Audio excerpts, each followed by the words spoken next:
Europe 1, la France bouge.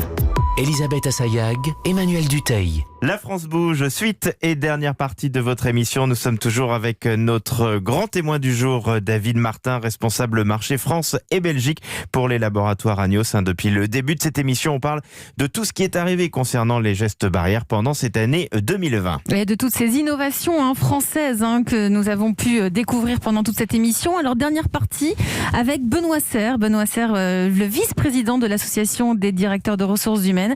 Bonjour Benoît. Bonjour. Alors projetons-nous un peu sur 2021 dans le monde du travail. Quelle place va prendre la médecine du travail? Parce qu'on l'a vu, le monde a changé et le rôle du médecin du travail a aussi considérablement évolué ces derniers mois. Effectivement, sous la poussée des différents confinements, de la crise et surtout des réglementations gouvernementales qui n'étaient pas toujours très faciles à interpréter, il y a une forme de rapprochement qui s'est opéré entre les entreprises et les médecines du travail. Pas partout, mais globalement, la collaboration a plutôt été bonne. Donc ça, c'est un point important. Ça veut dire surtout que pour 2021, la question de la santé va devenir assez centrale en fait dans les entreprises. Et il faut bien le reconnaître, elle ne l'était pas vraiment. Il y a aussi quand même la question de la protection des données personnelles d'une certaine manière concernant la santé, puisque tout le monde l'a vécu dans son entreprise. On savait qui était malade et s'il avait ou non le Covid. Oui, ça c'est d'ailleurs probablement l'un des principaux problèmes qu'on va avoir. C'est-à-dire que aujourd'hui, le sujet de la santé, de l'hygiène, de la sécurité sanitaire est apparu dans les entreprises. En plus, on nous a rappelé qu'on avait une responsabilité pénale sur la santé de nos collaborateurs, etc. Ce qui fait qu'il va falloir trouver des moyens d'intégrer la santé dans les politiques beaucoup plus fortement qu'avant, parce qu'il faut bien le reconnaître.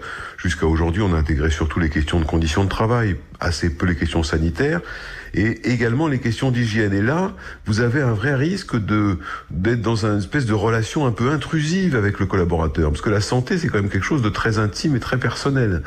Comme vous devez protéger vos autres collaborateurs des maladies des uns, ça devient un petit peu complexe. Et là, on aura besoin d'une collaboration médecine du travail parce qu'on n'a jamais accès, et c'est normal, aux informations sanitaires relatives à nos collaborateurs, même si, vous l'avez dit, avec la crise Covid, tout le monde sait qui est malade et quand.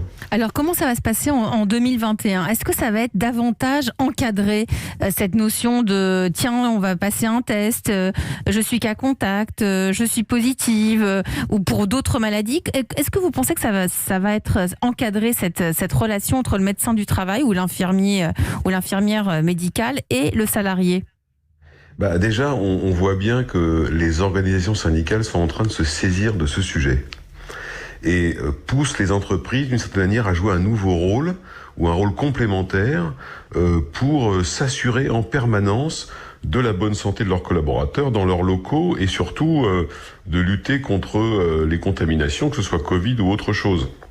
Donc j'imagine qu'il va y avoir une réforme du médecine du travail parce que à ce jour le médecin du travail il est beaucoup un interlocuteur du salarié plus que de l'entreprise, sauf dans certains cas.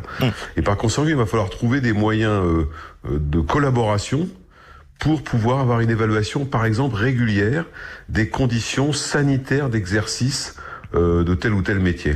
La grande question, ça va être aussi la vaccination en entreprise. Bien évidemment, les entreprises ne peuvent pas imposer à leurs salariés d'être vaccinés, mais on le sait que certaines vont vouloir promouvoir des campagnes de vaccination parce que c'est tout simplement capital d'un point de vue économique d'avoir ces troupes au travail.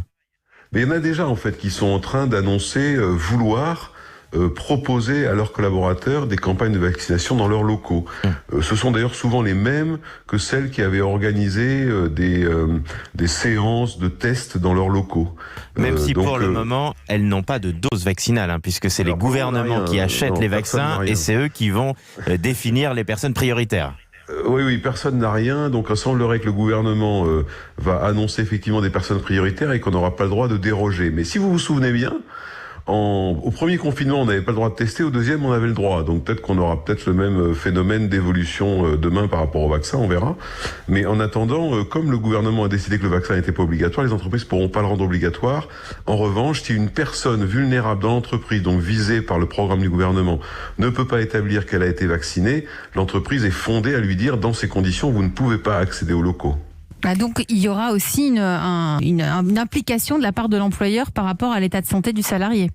Inévitablement, parce que dès lors que le gouvernement va sortir des règles avec des priorisations de vaccination, si vous avez des collaborateurs concernés par la priorité 1 ou la priorité 2, au moment où elle s'applique, vous êtes en mesure de dire, attendez, vous devez être vacciné parce que vous êtes dans la priorité 1.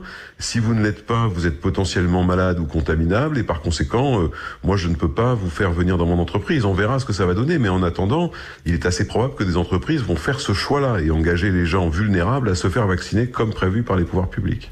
Merci Benoît Serre. Je rappelle que vous êtes le vice-président de l'association des DRH et on vous dit à demain. Merci, au revoir.